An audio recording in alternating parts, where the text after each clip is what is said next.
2026ஆம் ஆண்டு ஐபிஎல் போட்டியில நான் விளையாடுறதுக்கான வாய்ப்பு இருக்கு அப்படின்னு சொல்லியிருக்காரு பாகிஸ்தானை சேர்ந்த முகமது அமீர். பாகிஸ்தான் வீரர் எப்படி ஐபிஎல்ல விளையாட முடியும் அப்படிங்கிற கேள்வி எல்லாருக்குமே வரலாம்.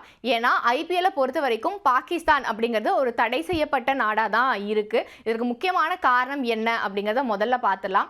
2008ஆம் ஆண்டு ஐபிஎல் அப்படிங்கிற ஒரு கான்செப்ட் முதல்ல தொடங்கப்பட்டப்ப பாகிஸ்தான் வீரர்களுமே இந்தியாவுக்கு இந்த ஐபிஎல் தொடர்களில் பங்கேற்றாங்க.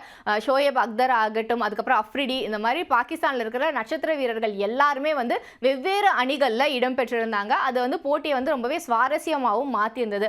ஆனால் அதுக்கப்புறமா மும்பையில் நடந்த தீவிரவாத தாக்குதல் காரணமாக பாகிஸ்தான் வீரர்களுக்கு 2009ஆம் ஆண்டு ஐபிஎல்ல இருந்து விளையாடுறதுக்கான தடை அப்படிங்கிறது விதிக்கப்பட்டது. அதாவது அந்த ஆண்டு நடந்த ஏலத்தில் பாகிஸ்தான் வீரர்கள் யாருமே பங்கேற்க முடியாத சூழல் அப்படிங்கிறது உருவாச்சு.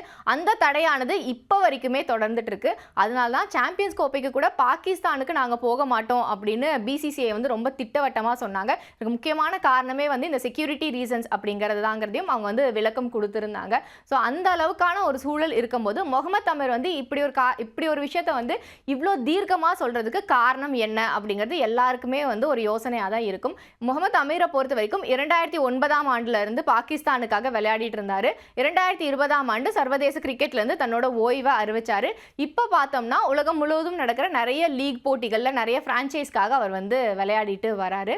இவரோட மனைவி இங்கிலாந்தை சேர்ந்தவங்க, யூகே சிட்டிசன். இவர் இப்போ யூகேல தான் இருக்காரு. கூடிய சீக்கிரத்தில் இவர் யூகே பாஸ்போர்ட் வாங்க போகிறேன் அப்படிங்கிற அறிவிப்பை வெளியிட்டிருக்காரு. யூகே பாஸ்போர்ட் அப்படிங்கிறது என்ன அப்படின்னா, எப்படி அமெரிக்காவில் வசிக்கிறவங்களுக்கு கிரீன் கார்டு கொடுக்குறாங்க, அதாவது அமெரிக்க குடிமகன், அமெரிக்க குடியுரிமை அப்படிங்கிற விஷயம்லாம் சொல்கிறோம்ல, அந்த மாதிரி யூகேல இருக்கிறவங்களுக்காக வழங்கப்படுறது தான் அந்த குடியுரிமை அப்படிங்கிற ஒரு அங்கீகாரம் தான் இந்த யூகே பாஸ்போர்ட். ஸோ இந்த யூகே பாஸ்போர்ட்டுக்கு தான் முகமது அமீர் விண்ணப்பிக்க போகிறாரு. அந்த யூகே பாஸ்போர்ட் கிடைச்சிட்டா அவர் யூகேவோட ஒரு குடிமகன் அப்படிங்கிற அங்கீகாரம் அவருக்கு கிடைக்கும். ஸோ அதை பேஸ் பண்ணி அவர் ஐபிஎல்ல விளையாடுறதுக்கு ரெஜிஸ்டர் பண்ண முடியும். ஸோ இதை மனசில் வச்சுட்டு தான் அவர் நான் அடுத்த ஆண்டு ஐபிஎல்ல விளையாடுறதுக்கான வாய்ப்பு இருக்கு அப்படின்னு சொல்லியிருக்காரு. இதை பற்றி இன்னொரு கேள்வியும் அவர் முன்னாடி வைக்கப்படுது. அது என்ன அப்படின்னு பார்த்தோம்னா, பாகிஸ்தான் வீரரான நீங்கள் இந்தியாவில் போய் விளையாடினா பாகிஸ்தானில் உங்களை யாருமே தப்பாக சொல்ல மாட்டாங்களா, உங்களை கிரிட்டிசைஸ் பண்ண மாட்டாங்களா அப்படின்னு கேட்குறாங்க. அதுக்கு அவர் சொன்ன பதில் என்ன அப்படின்னு பார்த்தோம்னா, யாரோட பெயரையும் குறிப்பிடாமல் பாகிஸ்தானை சேர்ந்த சிலர் இந்தியாவில் போய் ஐபிஎலுக்கு கமெண்ட்ரி பண்ணுறாங்க, சிலர்லாம் இந்திய ஐபிஎல் அணிக்கு கோச்சாலாம் இருந்திருக்காங்க அப்படின்னு சொல்லியிருக்காரு. அப்படி அவர் குறிப்பிட்ட 2 நபர்கள் யார் அப்படின்னு பார்த்தோம்னா, ஒன்று ரமேஷ் ராஜா. அவர் ஐபிஎல்ல நிறைய போட்டிகளில் கமெண்ட்ரி பண்ணுறதை நம்மளே பார்த்துருப்போம்.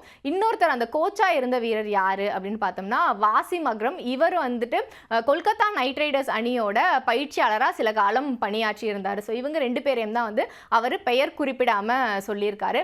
அது மட்டும் இல்லாமல் இவர் தான் விளையாட ஆசைப்படுற ஐபிஎல் அணி எது அப்படிங்கிற கேள்வியை முன்வைக்கப்படும் போது, நான் ஆர்சிபி அணிக்காக விளையாடணும்னு ஆசைப்படுறேன், ஏன்னா விராட் கோலி கூட சேர்ந்து விளையாடணும்னு எனக்கு ரொம்ப ஆசை. ஸோ அப்படி ஒன்று நடந்தது அப்படின்னா கண்டிப்பாக ஆர்சிபி கப்பை ஜெயிப்பாங்க அப்படின்னு சொல்லியிருக்காரு முகமது அமீர்.